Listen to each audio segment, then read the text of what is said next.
Today is the beginning of the season we know as Advent. It's a season that can be described as a time of expectant waiting, and it always has a double focus. In the same way that the ancient world waited for and longed for the coming of Messiah, so the current church longs for his return as King and for the renewal of all things. Today at Granville Chapel, we're launching our Advent series by looking at hope. Hope, according to the dictionary, is something that we are looking forward to, or maybe perhaps a person or thing that will resolve or save a situation. When we see a situation of despair, of darkness, or of depression, we might describe it as hopeless. And I think 2020 has in many ways been a dark and hopeless year for many of us, as the virus has impacted lives, work, play, worship, shopping, travel, and plans. And for some of us, it has added grief as loved ones have succumbed to the pandemic. And it's for that reason that we need to think carefully about hope this Advent season, perhaps needing it now in ways that we have never experienced before. So, what are you hoping for this Advent season?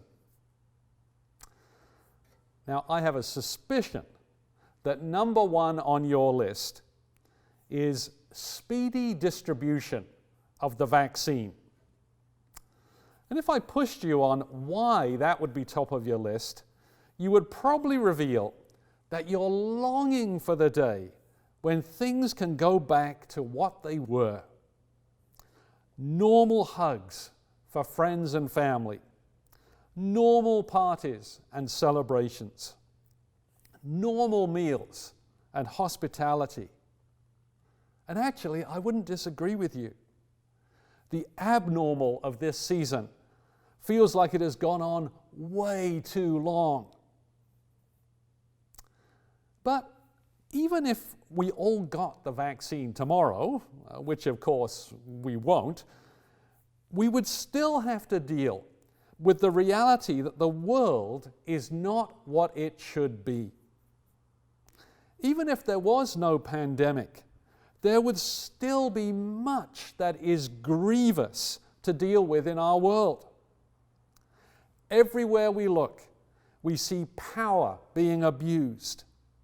We see the rich getting richer and the poor having what little they own ripped away from them. We see deep evils like systemic racism, oppression, and injustice apparently alive and well everywhere. And just this week, we hear of shocking high totals in the other epidemic that we're experiencing, the drug deaths.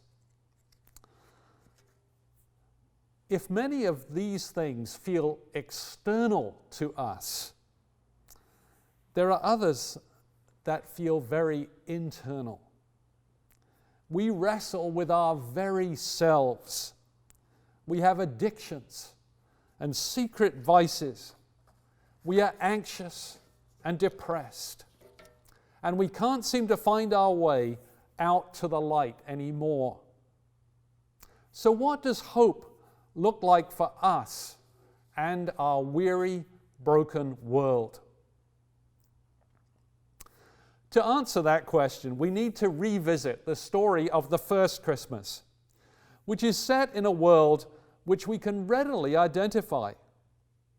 An oppressive empire, Rome, taxing the life out of vassal states, and unpleasant puppet kings ruling as long as they don't bother their masters. But the calm of King Herod's Jerusalem is rudely shattered by a cavalcade of strangers from the east, magi, priests from the Zoroastrian religion in Iran. These strangers came in pursuit of one they believed had been born King of the Jews. Now, we really know very little about these visitors. These short verses that we've had read this morning are the only reference in the New Testament to them.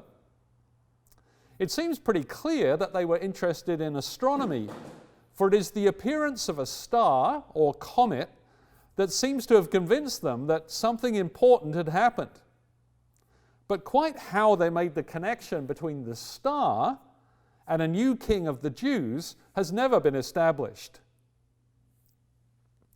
Curiously enough, the explorer Marco Polo, in his book The Travels of Marco Polo, written in 1300 AD, records a story he heard as he passed through the city of Sava in Persia, which is modern Iran. He was told that the three magi were buried there in the city, and he also recorded that the purpose of the three gifts they took was to test the baby. Apparently, if the baby took the gold, it would mean that he was an earthly king. That if he took the frankincense, he was actually God. And if he took the myrrh, he was a physician. According to Marco Polo's source, they were surprised when he took all three gifts.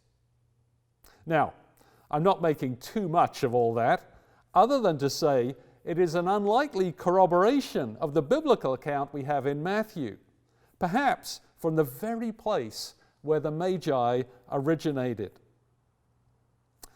Well, whatever their motives, these Magi caused an uproar when their quest became known in Jerusalem. King Herod, not surprisingly, was incensed to hear that such a king, and therefore a rival to him, might have been born. Checking in with the chief priests, he demanded to know where the Christ, Messiah, was to be born.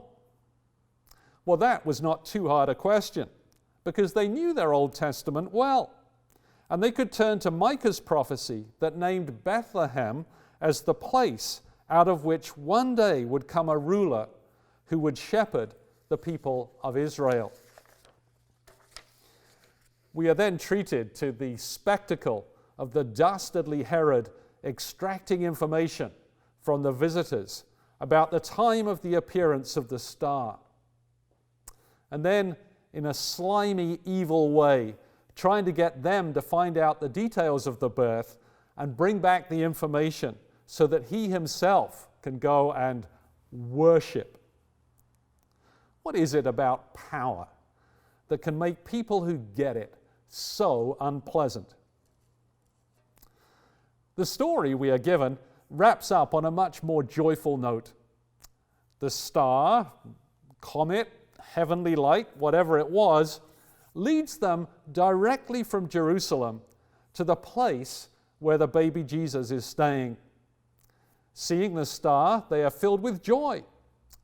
And entering the place, they find the baby bowing down in wonder and worship, and they hand over their valuable gifts.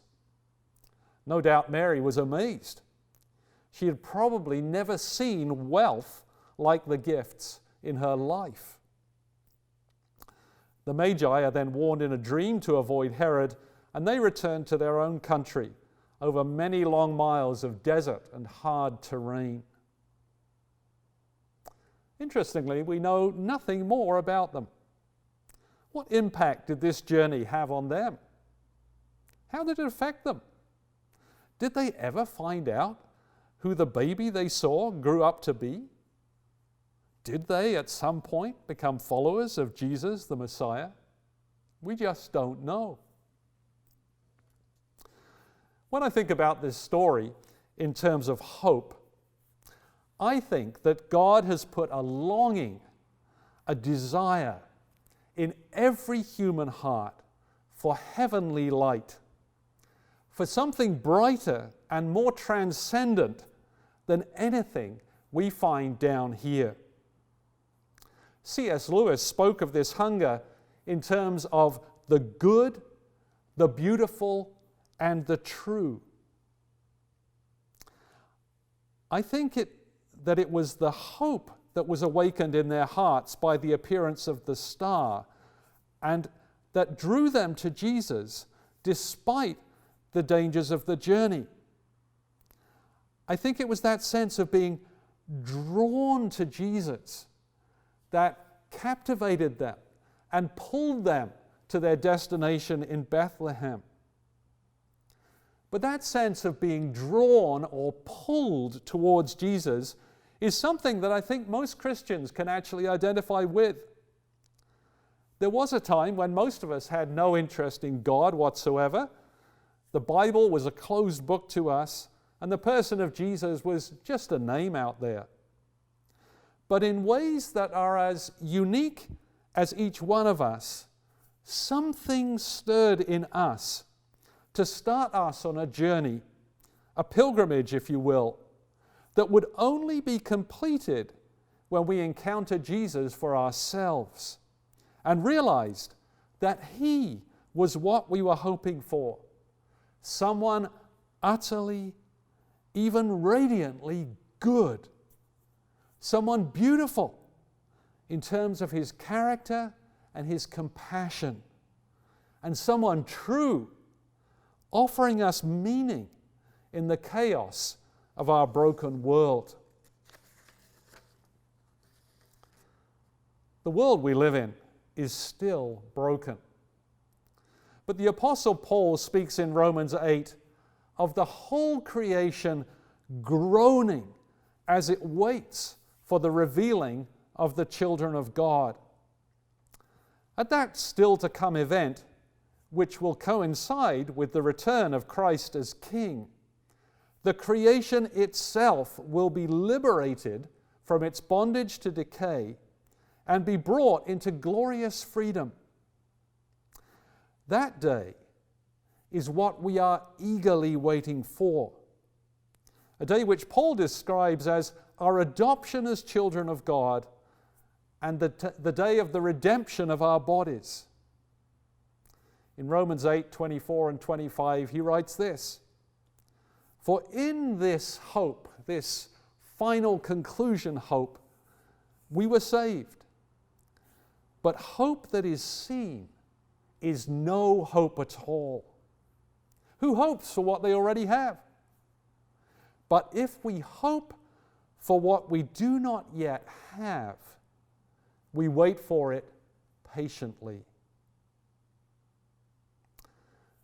As we enter this Advent season, which is likely to be unlike anything we have ever been accustomed to, may we all be seekers of the good, the beautiful, and the true.